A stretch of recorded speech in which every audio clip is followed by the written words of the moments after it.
Sir, let me take the occasion to introduce you, sir. You are all Manas Panigrahi, sir, doesn't need any introduction actually.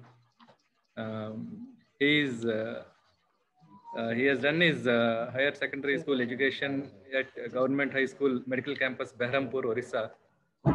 Then he has done his MBBS in MKCG Medical College, Behrampur, MCH from National Institute of Mental Health Sciences and Neurosciences, Bangalore, NIMHANS, Bangalore. He has done his senior residency again in NIMHANS. Then started his profession as assistant professor in NIMS, at NIMS in Hyderabad. Then moved on to do skull-based and cerebrovascular fellowships at Wayne State University. Came back to work at NIMS as associate professor, then additional professor, and then professor. He moved to KIMS as consultant neurosurgeon and HOD in 2009, and he is working at KIMS since then. He has taken part in lots of academic activities all over India. He has published many articles and written many chapters in books. He has conducted many great conferences, both international and national conferences. Sir, now I would like you to start your presentation. Yeah, thank you, Dr. Varaprasad. Then thanks for inviting to give a lecture on a very common topic. Decompressive craniectomy is commonly done every day, but the technique and the complications are not reported. Then when you look at the literature, not many papers on the complications are reported. Recently, only in the past 3-4 years, we have reports on the complications. So I thought I'll use this topic because this is a surgery which we do every day. Can you see my screen? Sir, not seen, sir. Your screen is not seen. Not seen. Okay.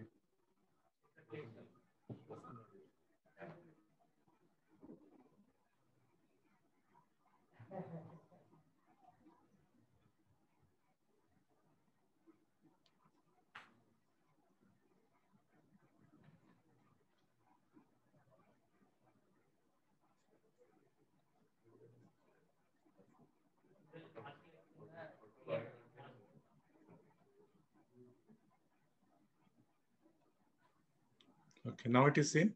Yeah, yes, sir. Now it is seen.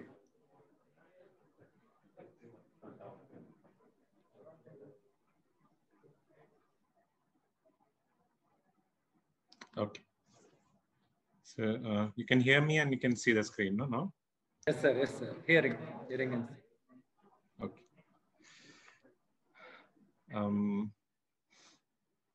So complications of decompressive craniotomy.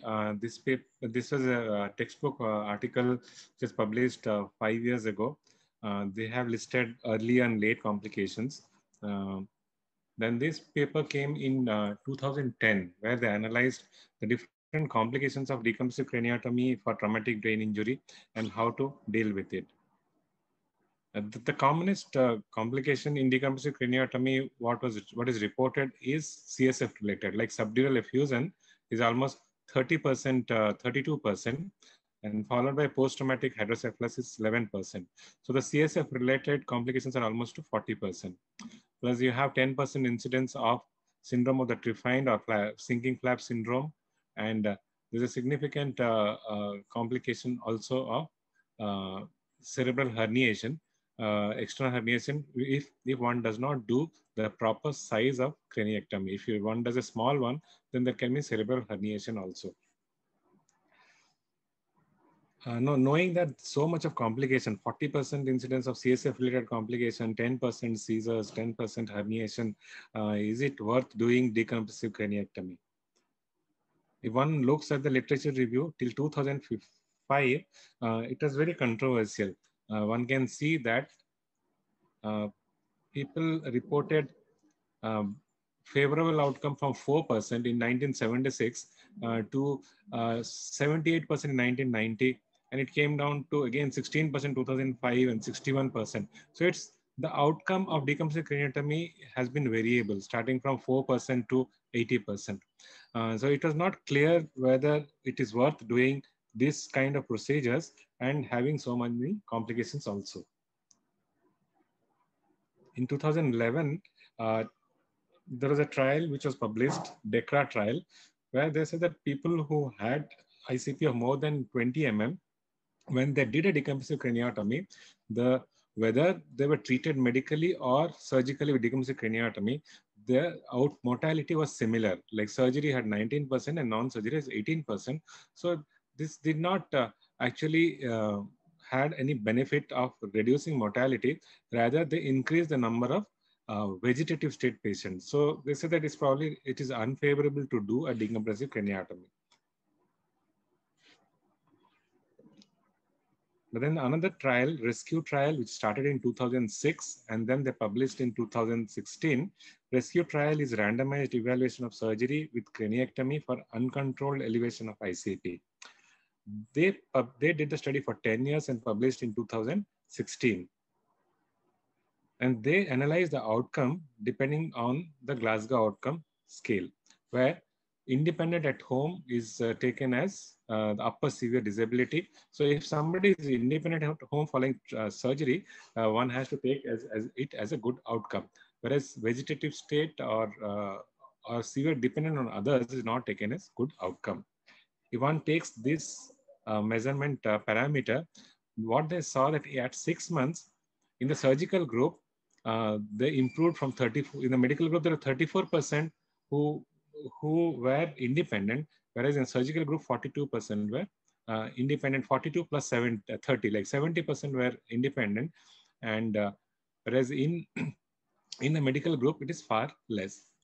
But then it was not statistically significant.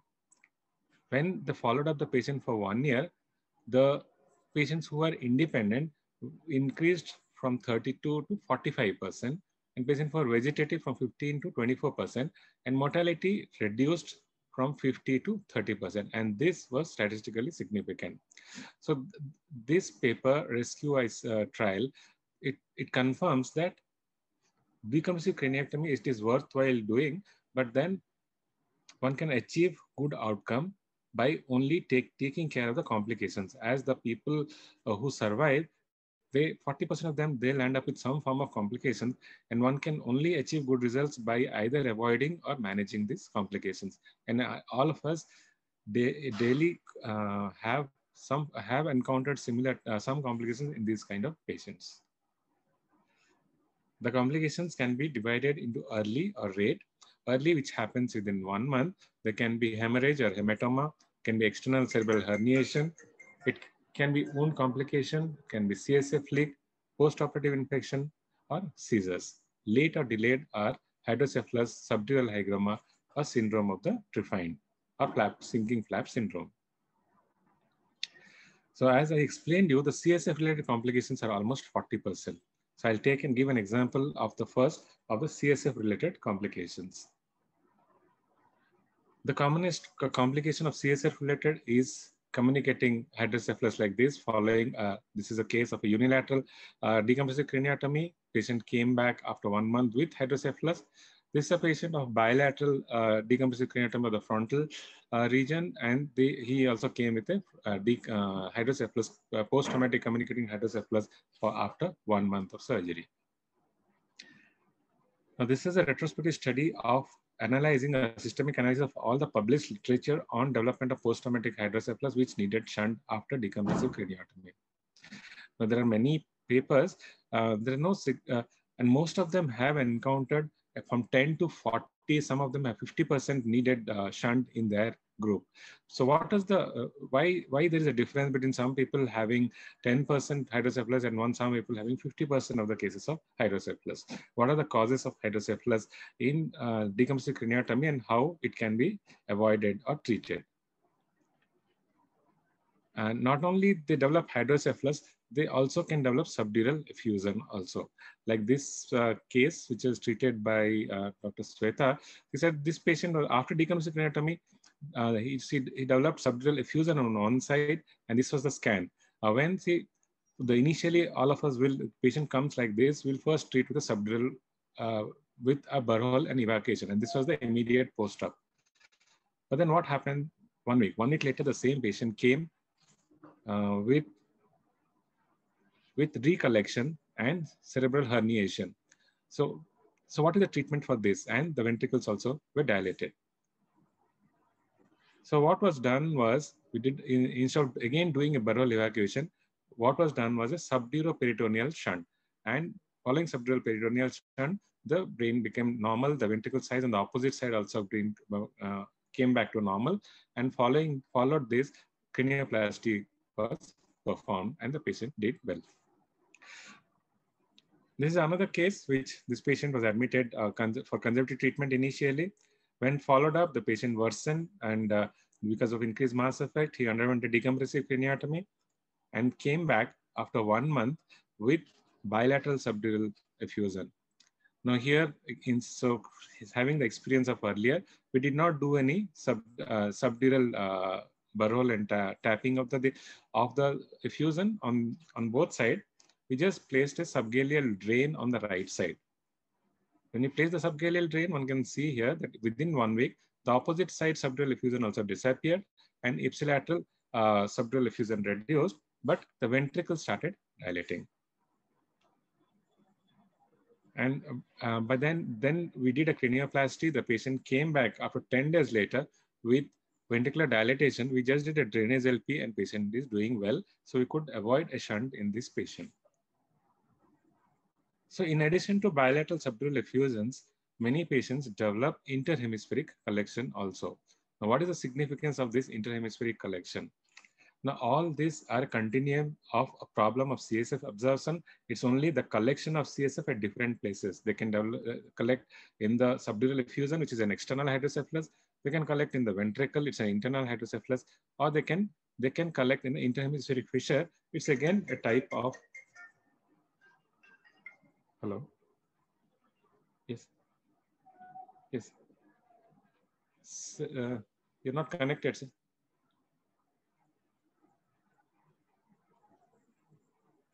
Okay, no, this time only is the. I'm just doing that, sir. I'll tell Dr. Varaprasad to connect to you, sir. Hey, Dr. Varaprasad, hello. Hello.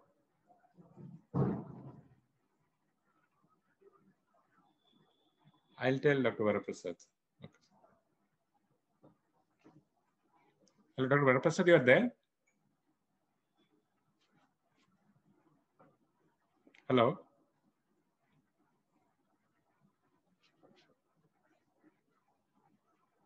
Hello.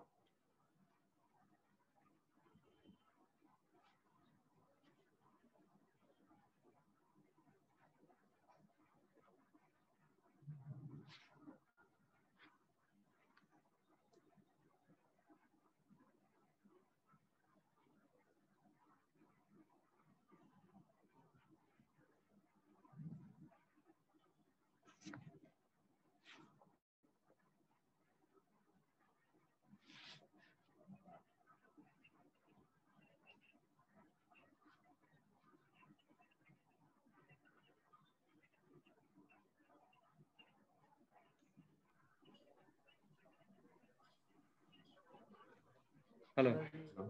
Hello. Dr. Mandeshwar called up that he is sharing and is not connected. Okay.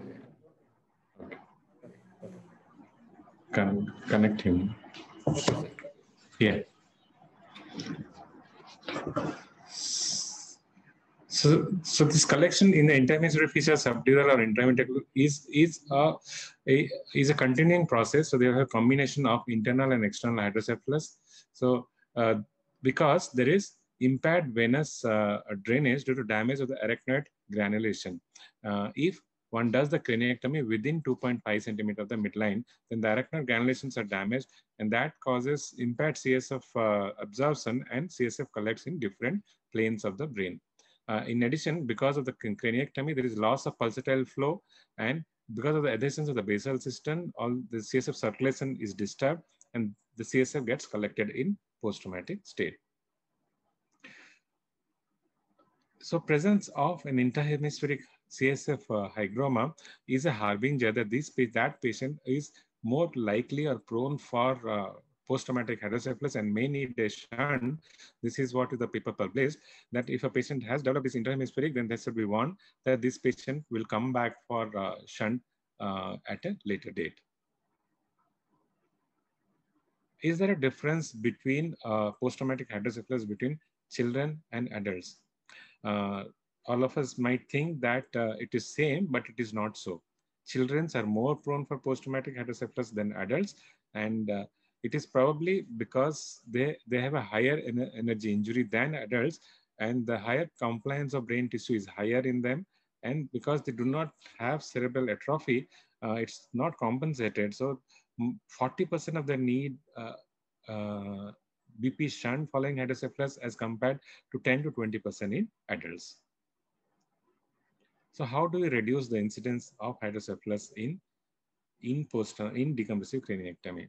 As I explained you, that one has to avoid the 2.5 centimeter from midline. The craniectomy should not include 2.5 centimeter from midline to preserve the arachnoid granulation, so that a CSF absorption is preserved, and that can significantly reduce the hydrocephalus, as in this case, where we had done a bilateral decompressive craniectomy, and the number of and we had left 5 centimeter in the midline. The other cause of hydrocephalus is infection, and so always before treating assuming that it's a hydrocephalus or CSF absorption abnormality, always it's better to do a contrast scan to look for enhancement of the subdural membrane or ependyma, and this might tell us that it is infection, and first infection has to be treated, followed by the hydrocephalus. The other complications are hematoma or CSF leak. Now, this hematoma has been especially more common in the recent following the COVID state, because many patients, this is an example of a patient, of a COVID patient, which we had done a decompressive craniectomy, and because of COVID status, he was given high dose of low molecular weight, and this patient developed subgaleal hematoma as well as hematoma in the abdominal site also. So both had to be evacuated, and this is the hematoma which is accumulated in the subgaleal space. The third most complication is CSF leak. CSF leak is more common if the incision is 5 centimeter behind the pinna. Then there is vascularity is lost, so that causes wound healing problem and CSF leak. So the way to reduce the incidence of CSF leak is probably to extend the incision in the retroclavicular area and use a pedicle pericranial flap. Like this patient, what we practice is we do a retroauricular incision, and so that the flap has 3 blood supplies, supraorbital, superficial temporal artery, as well as the posterior or the retroauricular artery. So the chances of wound problem is less and wound healing is good. And always harvest a pedicle pericranium like this after reflecting the flap, so that can be, after the hematoma is evacuated, the pedicle pericranium is placed on the dura and hitched or just a onlay graft, so that the post-op CSF leak significantly comes down. The fourth common cause of complication is external cerebral herniation. That is because of inadequate size of the craniectomy. Now, inadequate size is not only harmful for herniation, but it is not helpful for the patient also, because a size of 8 centimeter craniectomy will only increase the total cerebral volume by 1.5%, whereas a size of 12 centimeter will increase the volume by additional 86 ml of additional volume. So compared to 23, it is 86%. So the minimum recommended size is 15 to 12 centimeter rather than just 8 centimeter. If so, if the size of the craniectomy is less, then one can have cerebral herniation and cause complications. The fifth common complication is sinking flap syndrome. The sinking flap syndrome is this an example of a patient where the patient was doing well, but 1 month later, he comes with worsening of deficit and worsening of the weakness. So this is because of sinking flap syndrome, because of the atmospheric pressure on the brain, they worsen in the deficit. And this atmospheric pressure can reduce the cerebral perfusion, and that causes deficit. Hence, it's essential that one does the craniectomy early to prevent the sinking flap syndrome. Though there is a controversy, which is the right time, whether it is 1 month, 3 months, or 1 year. But if a patient develops sinking flap syndrome, it is better to do it early.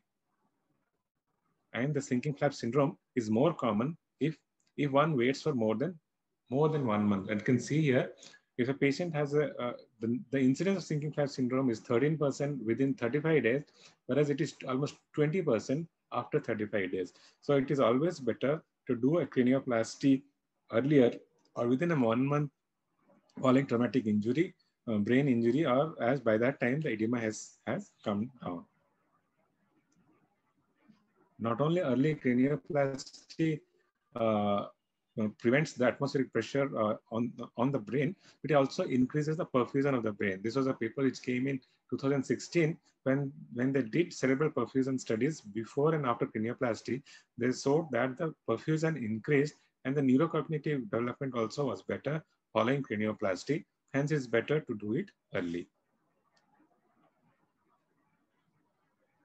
Not only it helps in increasing neurocognitive improvement and cerebral perfusion, but if one does late cranioplasty, there is a chances of bone resorption.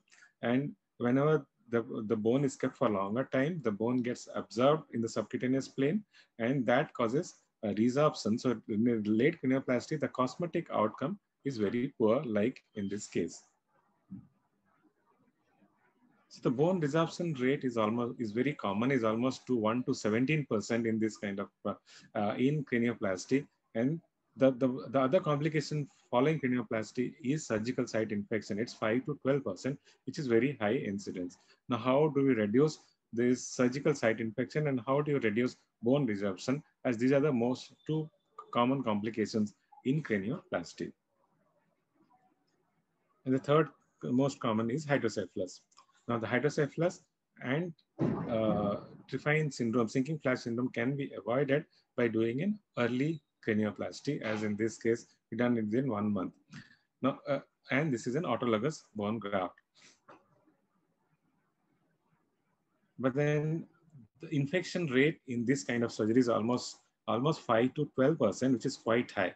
How do you reduce infection in cranioplasty? Is it better to always use an autologous grain graft, the bone graft which is kept in the subcutaneous plane, or it is better to preserve in the freezer and then use it, which has a less rate of infection? Though logically, if you might think that cryopreservation will have a higher rate of infection, but then this paper did not, in 2010, did not find any significant difference between bone flap which was preserved in the subcutaneous plane or cryopreserved. But then later in 2018, where they did a prospective study, they compared which is better, though they found that the division surgery and resorption was higher in cryopreserved one, but they were not statistically significant. So both are equally good. But then there's another paper, they said there's a one precaution that avoid cryopreservation is diabetic patients, as the chances of infection is higher, and do not do a cranioplasty in the preserved one after 1 year, because the chances of infection is higher if the bone flap is preserved for more than 1 year. The chances of absorption also is higher. So if if one is doing a late cranioplasty, it is always better to use an artificial bone or a 3D imprinted bone rather than an autologous bone, whether it is in subcutaneous plane or in the cryopreserved one. So if it's a late cranioplasty, fabricated titanium is better than an autologous bone. Though we might think that foreign implant will have a higher incidence of infection than using an autologous bone, but this paper where they compared different types of material and analyzing which is better and which material is best in reducing infection. They compared ceramic, titanium mesh, custom-made PMMA, and autogenous bone and PMMA also. And as compared to autogenous bone, titanium mesh had the significant lower rate of graft infection. Hence, if one is planning a delayed cranioplasty, probably titanium mesh is better than doing an autogenous bone. So in conclusion, CSF leak can be reduced by using a retroauricular incision with pericranial flap. Hematoma can be avoided by cautious using low molecular weight heparin. As time goes, more and more COVID patients will come with head injury, and so we have to be very cautious in what dose of low molecular weight to use heparin for those kind of patients. CSF absorption defects like hydrocephalus or subdural effusion can be avoided if one does a craniectomy within, avoids a craniectomy within 2.5 centimeter of midline. And contralateral subdural effusion and intrahemispheric effusion are indications of post-traumatic hydrocephalus. Always perform a contrast scan before planning a contrast, before planning a shunt, as many of them can have some infection, and exclude infection before placing a shunt. Early cranioplasty is advised to prevent sinking flap syndrome, as sinking flap syndrome is more common when after 35 days of surgery. An adequate craniotomy to prevent external brain herniation, at least minimum 12 to 15 centimeter size of the craniectomy has to be done. And thank you for your attention.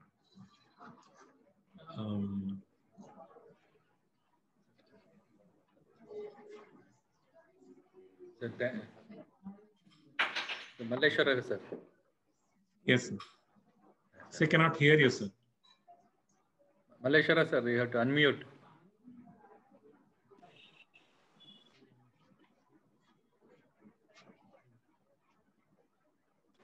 Yes, yes. Yes. Am I audible, sir? Manas? Yes, sir. Now I can hear you. Oh, okay. You finished your talk or you're starting your talk? I finished, sir. But after finishing also, I can talk. Yes, sir. A nice talk. And morning we had a paper from my PG on decompressive laminectomy versus open decompressive laminectomy versus this endoscopic. Yes, sir. And you have spoken about complications of decompressive craniectomy and complications. Yes, sir. Yes. Somehow I missed the contact. So in the last few words I heard. And yes, I mean that is endoscopic. This was what I spoke was only for head injuries. I did not take stroke, hematoma. Oh. Yeah. Only head injuries included head injuries. Yes, sir. In head injuries also you can use endoscope for evacuating the hematomas. Yeah, but they will be diffuse. Yeah, in head injury means many times you do diagnostic craniotomy for diffuse cerebral edema, and the contusions also are extensive, hemispheric. So only if there is a hematoma, then endoscopy can be done. Okay. So can I again talk a few words about you before we finish the talk? Sir, it is already finished, sir. You can ask in the question or start box, sir. Somebody can question Manas, question and answers. 1 or 2 questions to Dr. Manas. Sir, Manas sir, this is Dr. BSV Raju. Yes. Sir, it's a wonderful talk, sir, as always. Sir, what kind of a shunt do you use for a that subduroperitoneal shunt. What kind of a shunt it is? Yeah, means most of the time this is a low pressure system. Ideally, a programmable shunt is better, but if the patient cannot afford, then a low pressure shunt is advisable. So, and I don't have much experience in that. What is the success rate, or how often do you need to revise it if it is a low pressure?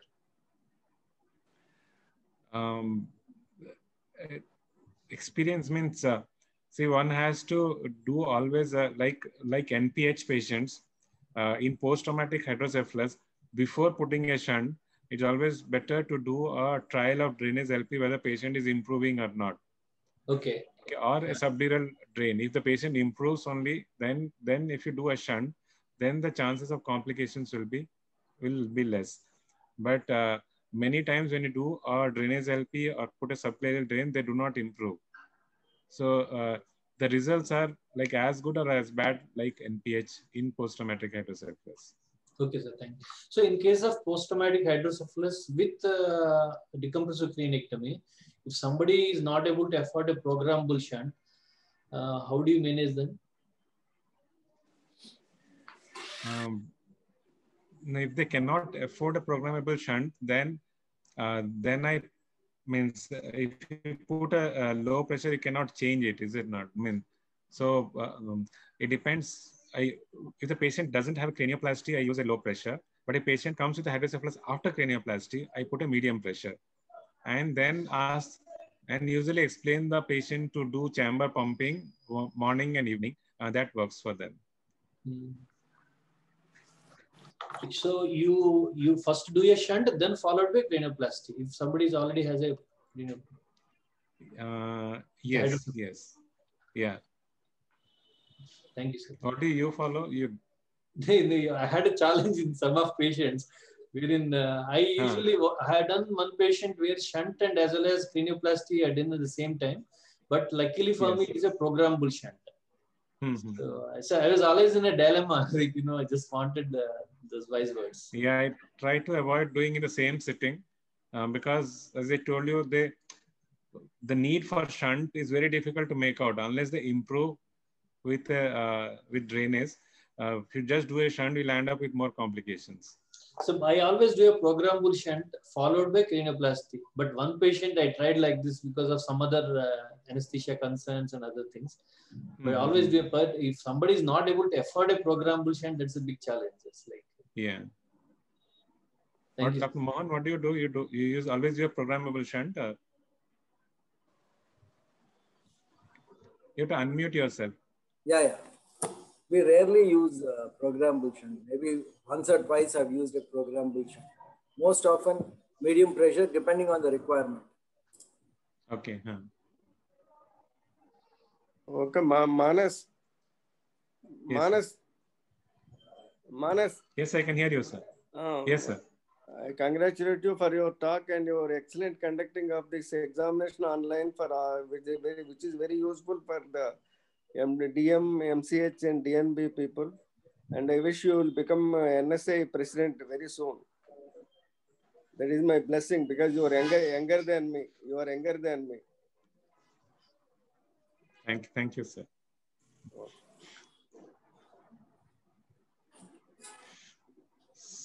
So we're in time now. We have finished in time. Some more, if time is there, some more questions. Somebody can ask some more questions.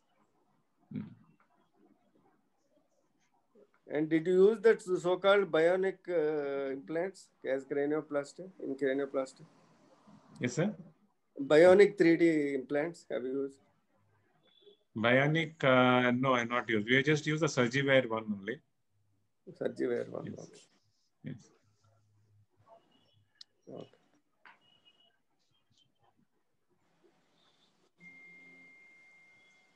I think the next talk is by Dr. Mohan. Okay. Thank you, Dr. Manas. I missed the first part. Yes, there was some problem with network, I think.